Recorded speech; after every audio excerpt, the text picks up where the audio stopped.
Gentlemen, another Give Me 5. How about we go over the amazing house of Dior today, and I tell you my favorite Dior fragrances in the house of Dior from the regular men's line. Whenever you think about the brand Christian Dior, three things come to my mind: elegance, sophistication, and class. So without any further ado, let's make it happen. Christian Dior, Give Me 5.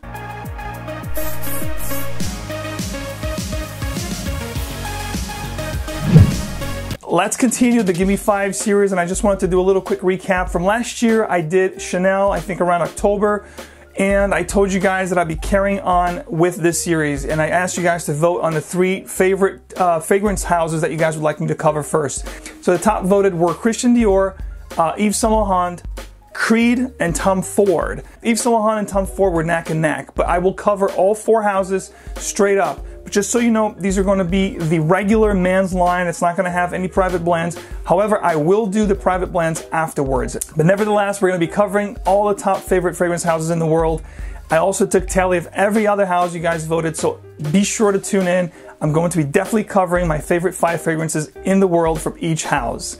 So let's get started with Dior. All right, so my first pick here, and these are in no particular order. These are just my top favorite 5 from the house.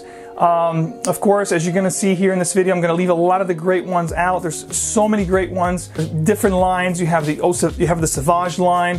You have the Fahrenheit line. You have the Homme line. They're all fantastic, and they're all worth a top 5 video on their own. But gathering all my thoughts and really understanding my Christian Dior fragrance house, I came up with these 5 fragrances that I could not do without. These are definitely my top 5 from the brand up until this point. And the first one, if you talk about class, elegance, sophistication, you have to talk about Eau Sauvage. Now, Eau Sauvage was originally introduced in the market in 1966. A lot of great actors and famous people actually wore this fragrance as their signature scent. This one here is a fantastic take on a citrus aromatic genre. I absolutely love this fragrance. It has this uncanny smell about it. If you smell this and every other citrus aromatic in the world, this one here will definitely stand out. It has something about it, the way it's mashed together, that is just masterfully done. I love this scent so much that I have several bottles of it. I have current formulation, I have vintage formulation, and when you compare the both, they are just about the same as far as scent goes. The older one will be perhaps a little bit longer lasting. It will give you maybe 1 hour more than the current formulation, but nevertheless, I believe this one is from 2013. They are great. Whether you get the current formulation or the vintage formulation, they're going to give you an average of 6 to 7 hours, which is not bad. But all in all, Eau Sauvage is a classic, a timeless classic. And like I said, when you think about Dior, you have to think about timeless scents. And for a fragrance that was released over 50 years ago to still be around today, it tells you something. So at my 5th spot, or my first mention here, is definitely Eau Sauvage for man. A great scent that you have to check out if you love citrus aromatic scents. And what I love about this scent is that it starts off citrus, but it gives you off this really nice ambery vetiver dry down. Like I said, it's very distinguished, very unique, and just nothing out there will smell like Eau Sauvage. If you like citrus aromatic, definitely check this one out. So we talked about a classic from the 60s. Now I'm going to give you guys an 80s powerhouse. This is Jules from the house of Dior. Jules is like an aromatic fougere that's very green and pungent, a little bit animalic. This fragrance here is such a powerhouse, it'll go head to head and toe to toe with fragrances like Yves Saint Laurent Coros or Chanel's Anthea. If you like those pungent, aromatic green, a little bit of lavender meets leather, but again, really pungent here. The animalic note is quite prominent, and the green here is very mossy and very green in your face. If you appreciate those old-fashioned, I wouldn't say aged, but definitely old-fashioned. This was actually re-released in 2016. I have not smelled the current, I haven't smelled the current Jules, what's available out there for the past year and a half or so, but I can tell you that this one here is a powerhouse, a fragrance that will definitely turn heads, definitely a great gem, a timeless masterpiece from Dior. And if we're going to talk about timeless masterpieces, we have to talk about Dior Fahrenheit. Now, Dior Fahrenheit was originally released in 1987. This is a 1987 bottle, and this one here, I believe, is a 2005 bottle. So, as you can see, it has changed. Not only the cosmetics or aesthetics of the bottles, but the scent itself, the juice itself has changed a little bit.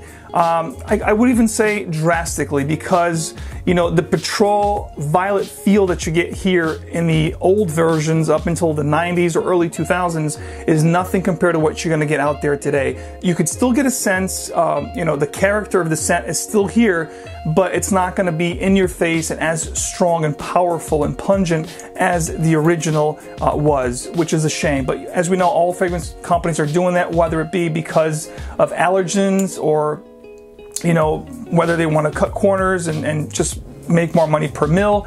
But again, that's a whole different conversation for another video. But the fact of the matter is, Dior's Fahrenheit today is still a great fragrance. It's a timeless masterpiece. It stood the test of time. It's been around for over 30 years.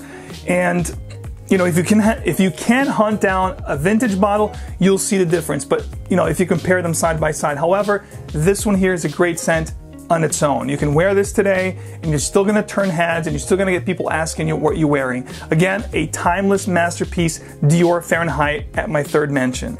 Just the way I like my Dolce & Gabbana Pour Homme, my Azzaro Pour Homme. I love the classics, and I love what they did here with this fragrance. They took 3 notes, combined them, and made a perfect scent. We're talking about bergamot, we're talking about vetiver, which happens to be one of my favorite notes in perfumery, and we're talking about the note of myrrh. And I'm giving you here Dior Eau Sauvage Parfum. Now, this fragrance has also been reformulated and re-released, I believe, last year. I have not tried the 2017 edition. However, I can tell you this here from 2011 is a masterpiece, a fantastic scent. And if you have the taste, if you share the taste similar to my taste, I would urge you to get this as fast as you can, because once this becomes really hard to find in the market, I can see these little bottles here, 50 mLs, fetching over $100 to $200. I'm telling you, it's dark, it's deep, it's dense, without being too daring. It's still going to smell pleasant and really nice. If you haven't tried, I urge you to try, especially right now, fall and winter. It's a perfect scent for the colder days on a dressier occasion. I love this scent to death, and you should try it if you love vetiver, myrrh, if you like those kind of notes. It's just meshed perfectly. A scent that will definitely make a statement. This is a scent for those guys that know who they are and where they're going. This is like an alpha male kind of scent. It oozes confidence. So if you like those kind of scents, definitely check this one out. All right, now we're talking about trendsetter fragrances. We're talking about groundbreaking fragrances. We're talking about fragrances that stood the test of time, and perhaps fragrances that started a genre.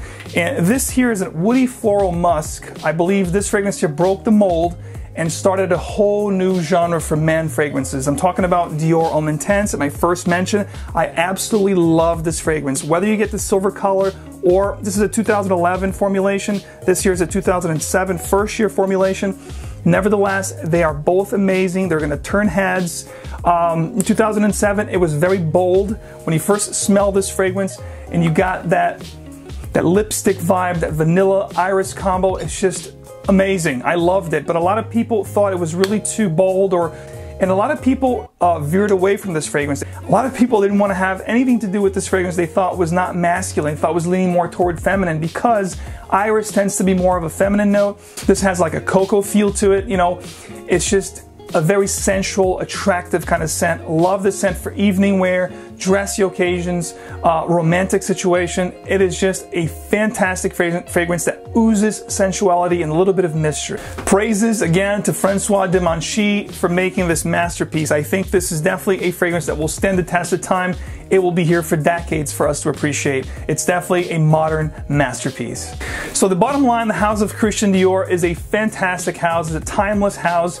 And to this day, you know, the proof is in the pudding. You know, for us to appreciate fragrances that were created 30, 50 years ago, to this day, it tells you that what they do is quality. And the perfumers that worked with this house knew exactly what they were doing. They had fantastic noses and they knew exactly how to balance and put these fragrances together. So it tells you that this fragrance house will be here for centuries to come. There were a lot of great fragrances from the Homme line, from the Fahrenheit line, from the Sauvage line that I appreciate. As you know, I have a ton of fragrances, but these 5 are the ones that I think were definitely groundbreaking and the most unique ones from everything that I own, that I think that you know, if I had to get rid of all of the other ones, these are the 5 that I would definitely keep based on my current taste. They could change a year from now, but today at this point in my life, I think these 5 are the top Christian Dior's ever made in a designer man's line, in my opinion. Needless to say, as you guys probably know, Christian Dior is definitely my favorite designer house of all time. What is your favorite fragrance house of all time in the designer realm of things? Let me know in the comment section below. And not only that, but let me know what your top 5 Dior fragrances of all time are. What did I miss? What should have been in my top 5? I'd love to read your comments and start a little conversation. Please don't forget to like, share, and subscribe for more content like this. If you like the content, why not subscribe? It's free and it helps me an awful lot. Thanks for watching. I'll see you in the next one. And of course, don't forget, keep on spraying.